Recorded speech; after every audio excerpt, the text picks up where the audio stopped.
يا عولاد الدمين كرا دبك يا بختين كرا يا دوني كرا النبض تلك الدبودسكيسيو دبك يا وحتري كرا gudoomiyaha aqalka sare ee dalka Cabdi Xaashi Cabdullaahi ayaa kula taliyay xildhibaanada labada aqal ee dalka inay si weyn uga fekeraan xilligan iyo sida ugu macquulsan ee lagu dooran karo madaxweyne dalka samata bixin kara. Cabdi Xaashi Cabdullaahi oo ka hadlayay kala fadhi maanta ay yeesheen golaha aqalka sare ayaa waxa uu kaga hadlay in muhiim ay tahay in xildhibaanada codkooda qofka ay siinayaan ay ka fekeraan isla markaana aysan suuragal ahayn in meel aan wanaagsaneyn ay codkooda ku bixiyaan. Cabdi Xaashi ayaa laga dhadhansan karay hadalkiisa inuu aad u danaynayo in meesha laga saaro madaxweynaha imika muddaxileedkiisa uu dhamaaday Maxamed Cabdullaahi Farmaajo oo dhowr jeer isku dhac siyaasadeed uu dhex maray 5 sano aynu ka soo gudubnay hase ahaatee in mar kale dib loo doorto aysan ku qanacsaneen Villa Soomaaliya waase uu ku soo baxay kursigaasi gudoomiyaha aqalka sare. waa kan gudoomiyaha aqalka sare Cabdi Xaashi Cabdullaahi oo dardaaran buuxa u jeedinaya xildhibaanada labada gole. يا عولاد الدمين كرا دبك يا بختين كرا يا دوني كرا النبض تلك الدبودسكيسيو دبك يا وحتري كرا الله برسين او كليان كسو قادنيا كاس waa mid oo kolka qofka aynu u baahanahay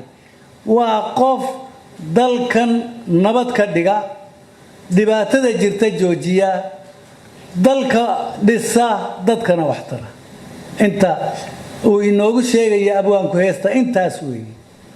wuxuu yiri qabiilku dacar weeye qabiilku yaa diiday oran kara dadka yaa hor iman kara hadal deeqa oran kara rag iyo dumar kulligood yani warkiisa siin kara oo xuma ka daahira waxaynu u baahanahay yani heestu waa dheer tahay laakiin labada erey baan labada weedood oo kaliya ayaan ka qaadanaya way badan tahay waxa weeye waxaynu u baahanahay marka taa qofka uu abwaanku sifeeyay ee heesta ku sifeeyay ayaynu u baahanahay inaga ani waxaan aaminsanahay oonan marna ka tanaasulaynin qabiil dawla kuma noqonayno ma ku noqon karno sababta waxa weeye qabiil waa dhaqane siyaasad ma ah dawlana ehel bay rabtaa